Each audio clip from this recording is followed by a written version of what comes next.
At 80 years old, Tom Selleck is facing a crisis no script can fix. His hit show Blue Bloods is canceled. The steady paycheck is gone. And now, his beloved ranch is in jeopardy. In a shocking admission, Tom revealed, "I'm not sure I can hold on to it. The bank has other ideas." Imagine a legend, terrified of losing his home in his final years. How did it come to this? And what is the brutal truth the network is hiding? Today, we uncover the silent struggle of the last cowboy. The decision to walk away, finding sanity in the dirt. To understand why the potential loss of this ranch is so devastating, you have to understand that this isn't just a piece of real estate. For Tom Selleck, this land is a soul. It is the only thing that kept him sane in a world designed to drive you crazy. Rewind to the 1980s. Tom Selleck wasn't just a star. He was a phenomenon. As Thomas Magnum in Magnum P.I, he embodied a specific kind of American masculinity that seems extinct today. He had it all. The red Ferrari 308 GTS. The Hawaiian shirts that somehow looked tough on him. The mustache that launched 1,000 trends. He was a man every woman wanted and every man wanted to be. Steven Spielberg personally handpicked him to be Indiana Jones. The Broccoli family wanted him to be the next James Bond. Every door in the world was open to him. He could have owned Los Angeles. He could have lived in a glass mansion in the Hollywood Hills, attended every Vanity Fair party, and drowned the excess that destroyed so many of his peers. But in 1988, at the absolute peak of his fame, when the money was flowing like water and the world was at his feet, Tom Selleck did something that shocked the industry. He quit. He walked away from Magnum. He walked away from the glitz. He walked away from the noise. Why? Because he looked in the mirror one morning and didn't recognize the man staring back. He realized the fame was eating his substance. "I knew if I didn't get out," he said later in a reflective interview, "I would lose myself. I needed to go find some dirt. I needed to find something real." He took his earnings and bought a 63-acre avocado ranch in Ventura County, California. It wasn't a showpiece. It wasn't a vanity project with a tennis court and an infinity pool meant for magazine covers. It was a working farm. It was a place of dust, drought, and hard, physical labor. For the last 35 years, this ranch has been his identity. It has been his salvation. Unlike other celebrities who buy vineyards just to put their name on a bottle, Tom didn't hire a massive staff to run it for him. He does the grunt work himself. There are famous stories of Tom clearing brush for 6 hours a day in the hot California sun, fixing broken irrigation pipes with his own tools, and riding horses to check the perimeter fences. He hates the gym. He prefers to sweat by working the land. He prefers the ache of muscles used for a purpose. He once said that digging a hole and planting an oak tree was more satisfying than any award he ever won. The tree doesn't care if you are famous. It only cares if you water it. This ranch is where he raised his daughter, Hannah, away from the toxic influence of the paparazzi. It is where he built a life of silence, privacy, and sanity with his wife. Jilly Mack, IT, is his fortress against the phoniness of the entertainment industry. When the world got too loud, the ranch was quiet. When the industry got too fake, the dirt on his hands was real. For Tom, the ranch is an asset on a balance sheet. It isn't an investment strategy. It is his skin. It is his history. Taking this ranch away from him isn't like taking a house. It's like taking away his oxygen. But the cruel reality of farming in California is that it is a financial black hole. The severe droughts destroyed his avocado crops years ago. The water bills skyrocketed to levels that would bankrupt a normal person. The property taxes are punishing. The insurance costs in wildfire zones are astronomical. For years, he didn't keep the ranch because it made money. He kept the ranch because Blue Bloods made money. He treated the show as a job, a blue-collar gig that allowed him to pay for his paradise. He viewed acting not as a path to fame, but as a utility bill payer. He thought he had to deal with the universe. "I give you the ratings, I give you the work, and you give me the security to keep my land." But in Hollywood, deals are written in disappearing ink, and loyalty is a currency that has long since been devalued. The betrayal of Blue Bloods and the financial trap no one saw coming. For 14 seasons, Blue Bloods was a miracle in an era of streaming algorithms, superheroes, and reality TV trash. Here was a show about family, faith, and duty. The Sunday dinner scenes became legendary cultural touchstones. They showed an America that many people missed, an America where families sat down, argued, respected each other, prayed together, and stuck together no matter what. It wasn't edgy. It wasn't provocative. It was comforting. It was solid. And the anchor of it all was Tom. He loved the show. He didn't just show up and say his lines. He cared about the message. He cared about portraying law enforcement with dignity at a time when that was becoming unpopular. He loved the cast like his own children. When the network threatened budget cuts in the later seasons, Tom famously took a significant pay cut.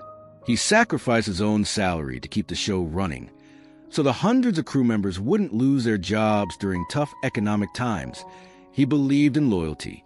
He believed that if you took care of the people around you, they would take care of you. But in late 2024, he learned a brutal lesson.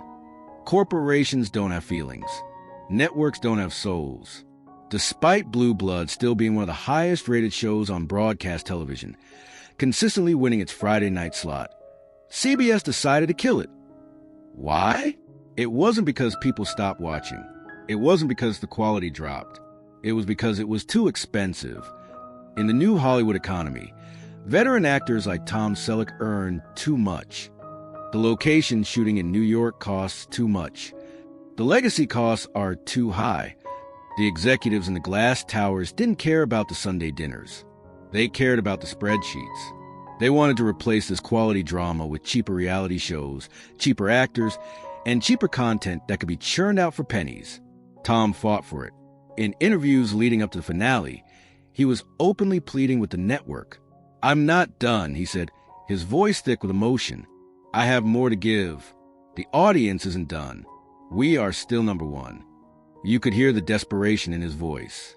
It wasn't the vanity of a star wanting attention. It was the desperation of a man who knew what was coming. He knew that without this show, his entire ecosystem was at risk.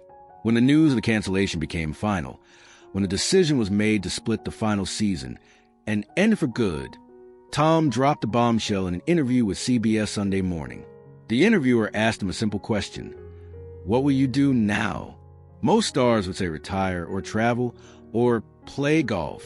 Tom looked at the interviewer with haunted, tired eyes and said, "Hopefully, I can keep working enough to hold on to place." The interviewer paused, clearly confused. "You mean the ranch? You might lose it." Tom nodded, his face serious. "That's always an issue. If I stop working, am I set for life?" "No." The internet exploded. How could Tom Selleck, a man who has worked for 50 years, a global icon, be worried about money? Critics mocked him. They said, "Oh, the poor millionaire might lose his mansion." But the truth is far more complex and far more relatable. Tom lives a land-rich, cash-poor life. He poured everything he had into the land. The ranch costs a fortune to maintain, not because of luxury, but because of the operational costs of farming in California. Unlike other stars, Tom never launched a tequila brand. He never endorsed crypto scams. He never sold his name for quick cash. He lived honestly, paycheck to paycheck, on a very large scale. But honest money dries up fast when the studio shuts the door. This is a betrayal. He gave CBS 14 years of excellence. He gave them a flagship show that defined their network. And in return, they handed him a pink slip right before his 80th birthday. They forced him into a corner where he has to choose between his dignity and his home. They stripped him of his livelihood at the exact moment he became too old to find a new one easily. The silent agony, a body broken by decades of stunts. The financial stress is a heavy burden, weighing down on his mind every single day. But it is compounded by an enemy that no amount of negotiation, no agent, and no lawyer can defeat: time. Tom Selleck is turning 80. And unlike many of his peers in Hollywood, he refuses to pretend he is 50. Look at Hollywood today. Look at the red carpets. Actors in their 70s and 80s are dyeing their hair pitch black, pumping their faces with fillers. getting hair plugs, and using CGI to de-age themselves in movies. They are terrified of reality. Tom Selleck refuses to play that game. His hair is gray. His face has deep lines that tell the story of his life. He looks his age. He is aging with a rare dignity and grace that we almost never see anymore. He represents the natural order of things. But dignity doesn't stop the pain. Reports from insiders say that Tom is in physical agony. We forget that before he was a commissioner sitting behind a desk, he was an action star. Years of doing his own stunts in Magnum P.I. have taken a terrible toll. He jumped into Ferraris. He hung off helicopters. He ran on concrete pavements. He did fight scenes on hard ground. Back then, he felt invincible. He was 6 foot for an athlete, a force of nature. But the body keeps the score. And now the bill is due. He reportedly suffers from severe arthritis in his back and hips. Walking is a daily challenge.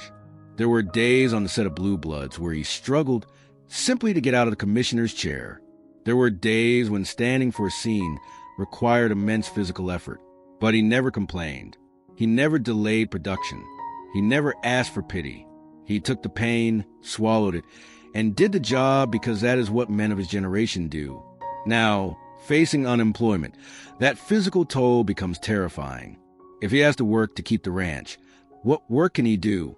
He can't run and gun anymore. He can't ride horses like he used to. He can't be the action hero. He is trapped. He needs the income of a leading man, but he has the body of an 80-year-old grandfather. The roles for men his age are few and far between, and the roles that pay enough to save a ranch, they are almost non-existent. There's a profound sadness in seeing a man who was once the definition of physical perfection, the man every woman wanted and every man wanted to be, now worrying about his future stability. He shouldn't have to worry. He has paid his dues. He has entertained the world for half a century. He should be sitting on his porch, watching the sunset over his avocado trees, knowing he is safe, knowing that the battle is over. But safety is a luxury he doesn't have. The battle isn't over. It has just shifted fronts. This is the harsh reality of aging in America, even for the rich. The fear of being displaced. The fear of becoming irrelevant. The fear that everything you build could be taken away by a bank or a studio executive who looks at a spreadsheet and decides you are too expensive or too old. Tom is fighting a war on 2 fronts, against a bank account that is draining and against a body that is slowing down. And for the first time in his life, the man who always had the answers looks scared. The promise to Jilly and the guilt of a broken sanctuary. If there is one light in this darkness, one thing that keeps him from crumbling under the pressure, it is the woman standing beside him, Jilly Mack. They have been married for 37 years, an eternity in Hollywood years, where marriages often last less than milk in the fridge. Their love story is the stuff of legend. He saw her on stage in the musical Cats in London. He was the biggest star in the world. She was a dancer. He went back to see the show night after night, just to catch a glimpse of her. When they married, he promised her a life of normalcy. He promised her he would protect her from the madness of his fame. She is the reason he bought the ranch. She is the reason he quit Magnum. She is the reason he is a good man. The ranch isn't just dirt and trees. It is the tapestry of their marriage. They planted the trees together.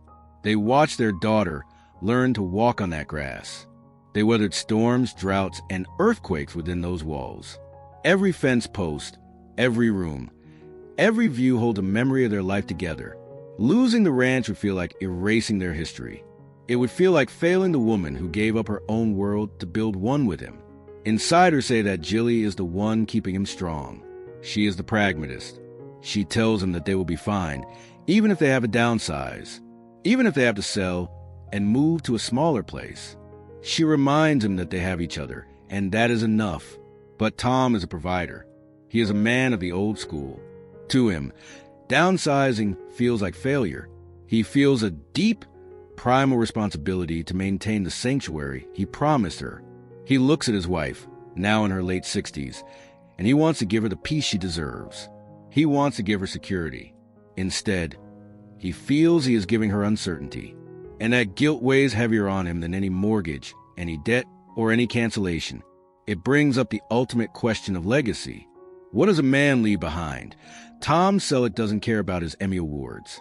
They are collecting dust on a shelf. He doesn't care about the magazine covers from 1984. He cares about the land. He cares about passing something real to his daughter. The thought of seeing a for sale sign on the gate, of strangers walking to the rooms where he raised his child, is a knife in his heart.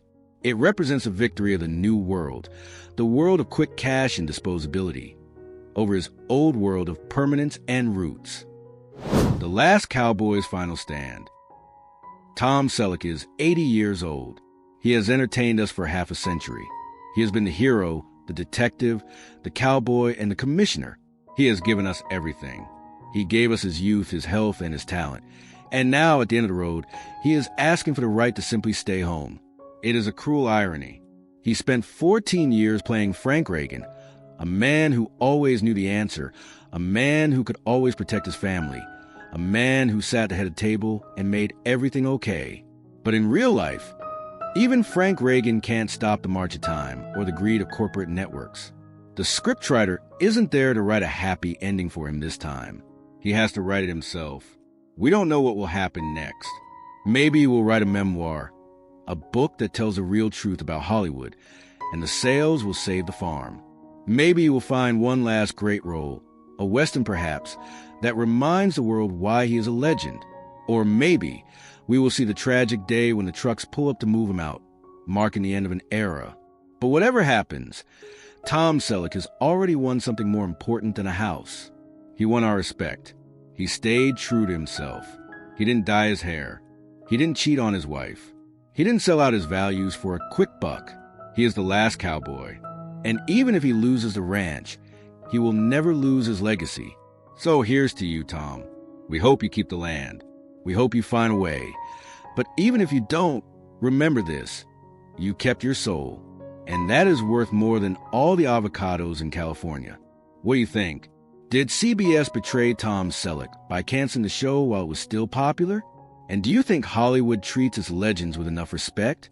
Let us know in the comments below. God bless you, Tom.